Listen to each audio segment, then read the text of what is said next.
Carmen Ċantar, ex-kap tal-Fondazzjoni għas Servizzi Mediċi u li Telemenija tal-ex-Ministru tas-Saħħa Chris Fern, għalissa mhux se tkun qed tinħatar chairperson eżekuttiv tal-Awtorità ta' Malta tal-Kompetizzjoni u għall-Affarijiet tal-Konsumatur. Wara protest min-naħa tat-Deputati Nazzjonalisti membri fuq il-Kumitat Permanenti dwar il-ħatrit pubbliċi. Dan wara li s-sit investigattiv online The Shift żvela kif Carmen Ċantar kienet diġà mniżla fuq id-Direttorju Intern tal-Gvern propju f'din il-pożizzjoni qabel il-Kumitat iltaqa' biex japprova l-ħatra, mossa li tmur għal kollox kontra l-istituzzjonijiet li jsawru governanza tajba.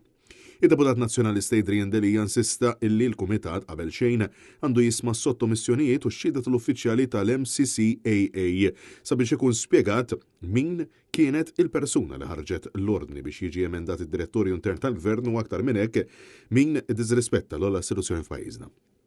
Adrian Delija insista li fil-waqt li fil-Kamra ta' Rappreżentanti il-Prim Ministru Roberta Bela dej jippontifika fuq ir-rispett fil-konfront tal-Speaker, l-istess gvern qed jiġi jaqgħu jqum ir-regoli parlamentari b'mod mill-aktar sfaċċat. U insista li din hija mġiba ta' gvern arroganti li abbuża mill-istituzzjonijiet u li ġab in-nominazzjoni quddiem dan il-Kumitat bħala farsa.